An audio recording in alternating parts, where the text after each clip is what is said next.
A gente vai fazer uma breve meditação do capítulo 2, o Evangelho de Jesus, escrito por Mateus.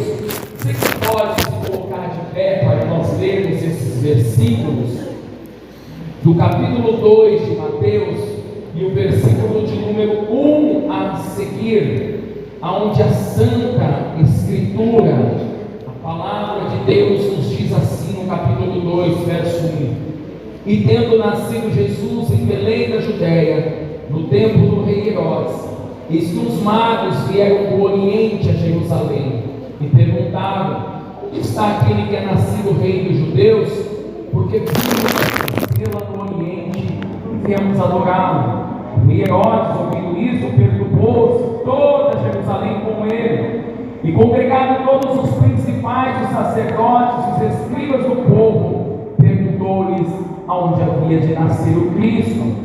E eles lhe disseram: em Belém da Judéia, porque assim está escrito pelo profeta: e tu, Belém, terra de Judá, de modo nenhum és a menor entre as capitais de Judá, porque de ti sairá o guia que há de apacentar o meu povo de Israel. Então Herodes, chamando secretamente os magos, inquiriu exatamente deles acerca do tempo em que a estrela lhe aparecera.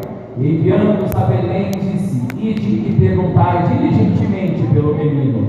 Quando achardes, participemos, pai, então também vai agora. E tendo eles ouvido o rei, partiu, e eis que a estrela que tinha visto no Oriente ia adiante deles, até que chegando se deteve sobre o lugar onde estava o menino. Vendo eles a estrela, alegraram-se muito com grande júbilo. Entrando na casa, acharam o menino com Maria sua mãe, e prostrando-se o adoraram, e abrindo seus tesouros lhe ofereceram dádivas, ouro, incenso e mirra. E sendo por divina revelação avisados em sonhos para que não voltassem para junto de Herodes, partiram para sua terra por um outro caminho. Amém, irmãos? Alguns nossos, pode tomar o seu assento, perdão. E também, irmãos, sempre como eu gosto de frisar, né? Às vezes, num culto como esse de hoje, se você me encontrar um pouco perdido, mesmo sabendo, é porque nesse evento, sem a minha esposa, em um trabalho como esse, eu fico bem deslocado, porque às vezes só de eu olhar para ela, eu já imagino que caminho que eu preciso tomar. E essas coordenadas, que já não está aqui, ela me faz uma falta irreparável. Passando, Senhor, por favor, serão pouquíssimos minutos, mas que o Senhor possa dirigir a tua palavra aos nossos corações, abençoar cada um que entrou aqui nessa noite. Também oro pela vida do nosso irmão Nivaldo, Noemi, o Benjamin e família, para que o Senhor os cubra com a tua graça, com o cetro da misericórdia. Usa a minha vida para falar do Senhor, a minha vida para a tua glória, em nome de Jesus. Amém. E graças a Deus. Hoje nós vamos falar disso aqui, não é? Nascimento de Jesus. Esse presente que foi nos dado, o presente da salvação. Então, nascimento de Jesus. E a palavra de hoje, para você prestar bastante atenção aqui, rapidinho, os irmãos vão se trocando, tá? Mas assim que já puderem estar na atividade, ouvindo a palavra, nós vamos olhar o que o nascimento de Jesus trouxe rapidamente para 3 classes de pessoas e observar, se Deus o livre e guarde, em nenhum momento nós estamos em uma classe de pessoas que agiram contrário a tudo que era esperado. Qual é a esperança de receber um Salvador? De muita alegria, de muito regozijo, de reconhecimento, tá? Então, o primeiro personagem, de uma maneira rápida, sucinta, mas importante para a igreja, que eu quero trazer aqui, que logo salta aos nossos olhos, é o rei Herodes. Os irmãos já perceberam que quando ele fica sabendo do nascimento de Jesus, ele já olha e fala o seguinte: rei, vai tomar no meu posto? Quando Jesus entra no teu casamento, na nossa família, no governo, no pastoreio, na presidência da República, quando ele entra, ele não entra para tomar o lugar no sentido literal, ele entra para abençoar aquele lugar. Ele não entra ele entra porque ele vai dar um tom do verdadeiro sentido da paz, da diversão. Mas Herodes que Jesus não abre. E a Bíblia diz que Herodes, ele planeja arrancar a vida de Jesus, porque tirando Jesus de cena, ele continuaria reinando sem ser incomodado. As coisas que chamam a atenção da ação de Herodes, primeiro é a rejeição. Ele rejeita Jesus. Então o nascimento de Jesus, de vez de trazer alegria para Herodes, de vez de trazer, olha, que regozijo saber desse nascimento, não, trouxe para ele uma rejeição. Ele perseguiu Jesus.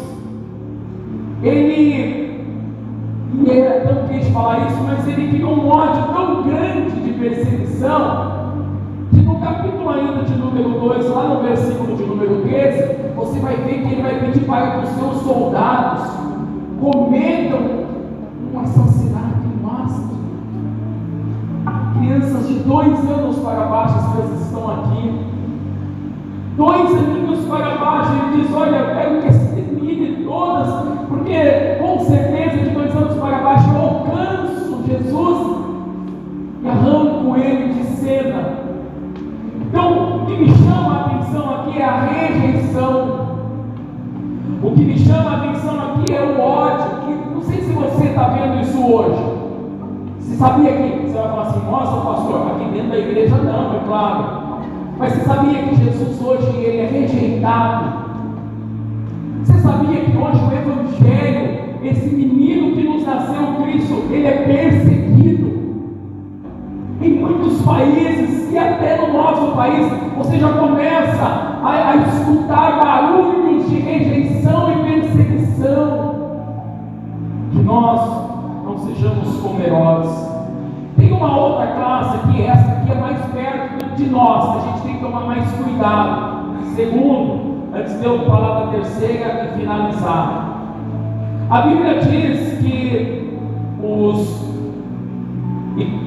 verso 3, e o rei Herodes, ouvindo isso, perturbou-se, toda Jerusalém com ele, e aí congregados todos os principais sacerdotes, escribas e fariseus, perguntou-lhe aonde havia de nascer o Cristo. E eles lhe disseram: em Belém da Judéia, porque assim está escrito o profeta: ó tu, Belém, terra de Judá, de modo nenhum és a menor entre as capitais de Judá, porque de ti sairá o guia que há de apacentar o meu povo Israel. Esse aqui é o que me deixa mais perplexo, porque esses homens reconhecem Jesus, conhecem a palavra de Deus, sabe exatamente pelo livro do profeta onde nasceria o pão da vida. Ele nasceria na terra de Belém, terra do pão, de lá viria o pão do céu. Eles reconhecem tudo isso, mas são a classe, e eu anotei isso aqui, infelizmente foi a classe que mais teve indiferença, que mais frios, gelados e perseguidores foram de Cristo. Irmãos, te traz a sentir, o seu coração fica intrigado com isso. Olha aqui, por gentileza, como é que esses principais sacerdotes, escribas e fariseus, que sabiam que tinha nascido o Cristo, o Filho de Deus, sabia que ele merecia honra, glória, louvor, adoração, eles até dizem assim: aonde haveria nascer o que havia de cuidar, de pastorear o seu povo de Israel. É justamente eles que vão rejeitar Jesus, que não vão entregar a Jesus o que ele merece, não vão adorá-lo, não vão servi-lo,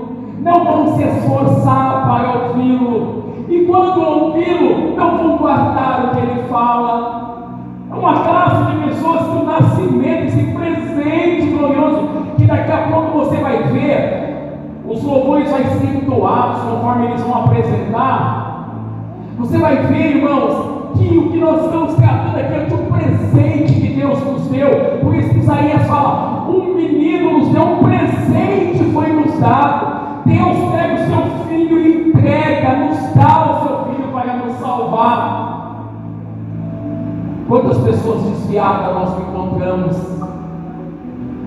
Quantas pessoas que às vezes infelizmente conhecem Jesus, sabe certinho o que ele gosta, como ele tem que ser tratado, como ele tem que ser adorado, mas infelizmente essa classe de pessoas é aqueles mais gelados, mais frios, que ele nos entrega. Mas eu quero encerrar essa mensagem dizendo que aqui está um grupo de pessoas que eu creio que está aqui nessa noite, amém, Jesus? Eles são os 3 reis magos. Nós vamos ver eles aqui sendo simbolicamente apresentados. A Bíblia diz que eles moravam, eles vê, tem uma observação que eu acho tão bonita no verso 2.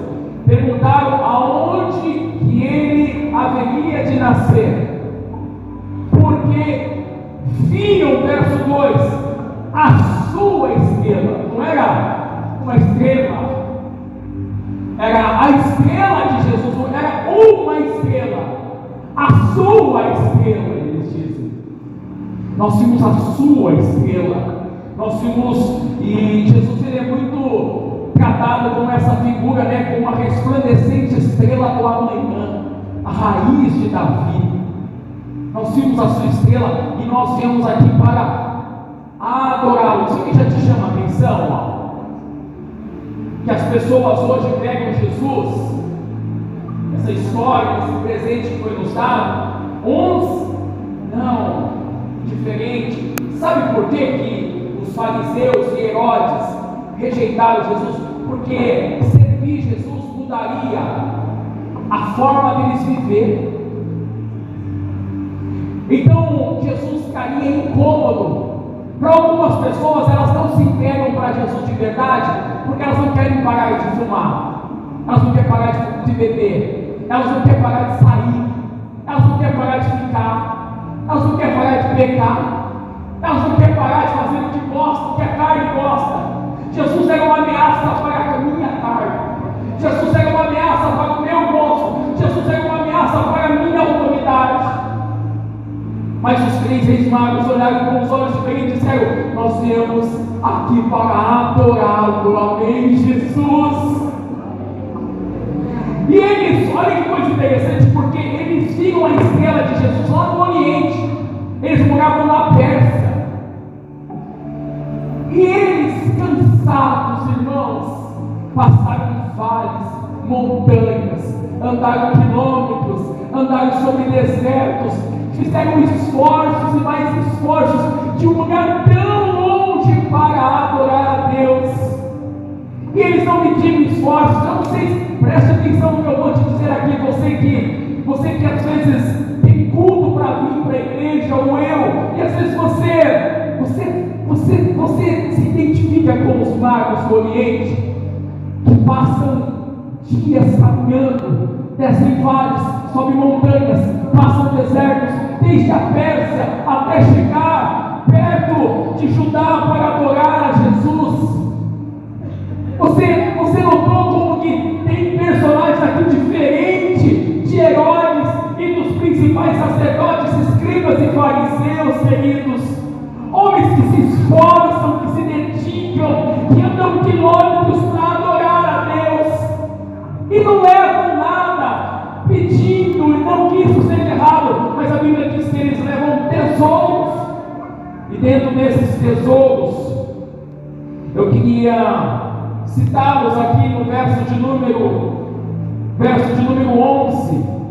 Diz que entrando na casa acharam o menino com a mamãe, prostrando, adoraram, abrindo seus tesouros, lhe ofertaram dádivas, ouro, incenso e mirra.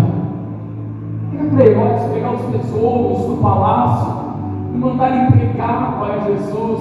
Eram os principais sacerdotes, escribas e fariseus que conheciam a Bíblia, sabia como que Jesus merecia ser honrado e adorado, e preparado um culto no templo de Salomão para receber a Jesus, mas eles não fazem nada disso.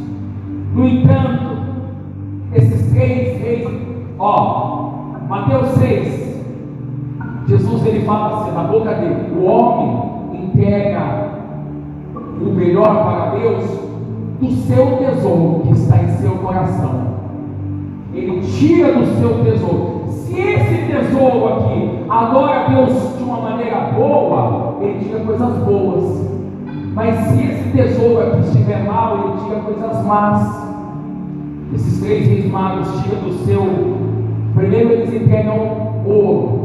E o ouro, irmãos, era o presente de um rei. Era o principal presente que se dava a um rei. Você entrega o ouro, você entregava um dos presentes mais nobres. Quando eles entregam ouro para Jesus, eles estão reconhecendo que ali não está um bebezinho qualquer, não que algum bebê seja qualquer, mas está sobre aquela manjedoura o Rei dos Reis, Senhor dos Senhores.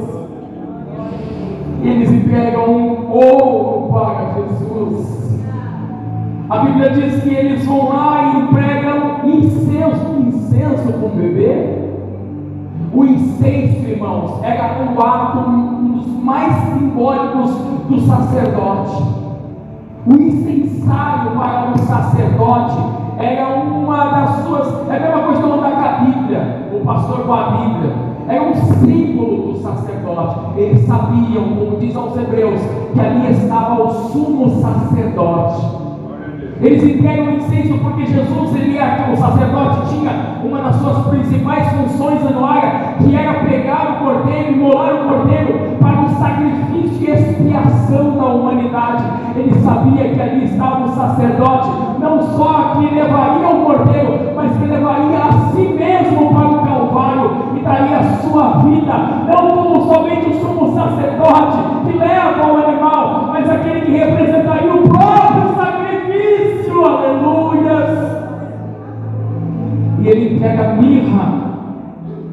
A mirra, ela representa o Oriente Médio, a antiga Palestina, até nos dias de hoje, no egípcio. Ela representa a preparação, a betumação. Ela faz parte da preparação do corpo após a morte. Ele sabia que esse menino vinha com uma missão. Esse menino viria para morrer, para me salvar e para te salvar. Você encontrou aqui ações diferentes? Como que Herodes agiu? Como os principais sacerdotes, escribas e fariseus indiferentes agiram? E como os 3 reis magos agiram diante daquele que estava vindo como presente de Deus maravilhoso, Deus forte, Pai da eternidade, Príncipe da paz? A Bíblia diz, eu falo sempre isso para os meus filhos, né? O Lucas, o Nicolas e a Thalita. Hoje de manhã o Nicolas estava no culto, a Thalita está viajando, o Lucas teve uma confraternização da empresa. O verso de número 12, eu termino dizendo isso: sendo por divina revelação avisados em sonhos para que não voltassem para junto de Herodes, partiram para a sua terra por um outro caminho. Igreja, preste atenção nisso.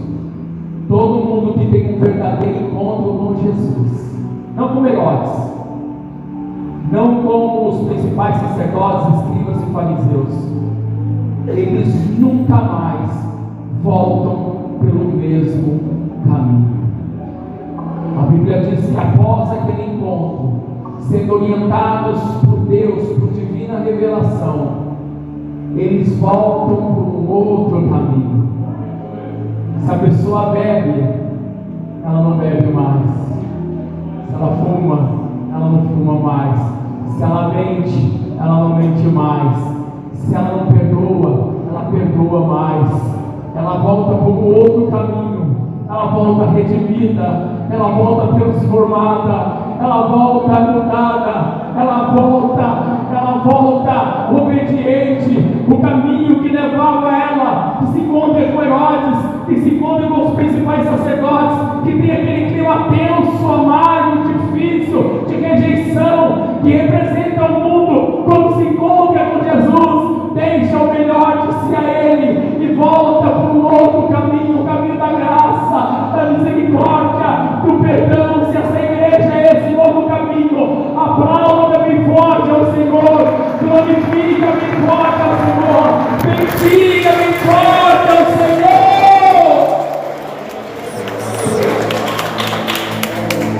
Quero convidá-los a se colocar de pé aqui nessa noite. Pode tirar o fundo musical dele, querido. Olha, eu quero fazer uma oração por nós aqui, para esse fim de ano, o ano que está por vir. Que o Senhor nos faça andar pelo novo caminho, o caminho da melhor adoração, o caminho que sai de dentro de nós o nosso melhor. Cuidado, irmãos. Rejeite o espírito de Herodes, rejeite o espírito que tire você do teu conforto, que tire você. Não, irmãos, Jesus merece o nosso melhor. Senhor, venha habitar no meio de nós, em nossas casas. Senhor, abençoe nossos irmãos que estão presentes, os que não puderam vir, Pai. Abençoe o grupo que vai apresentar daqui a pouco, e que todos nós sejamos uma igreja que caminhe em direção à eternidade. Oh meu Deus, que o nosso coração seja transformado, e que essa peça que vai ser apresentada agora, ela invada o nosso ser, transformando nossas vidas com esse princípio, Pai, de reconhecimento e adoração. É o que te pedimos nessa noite, em nome do Pai, do Filho e do Espírito Santo de Deus. As palmas glorifiquem ao Senhor.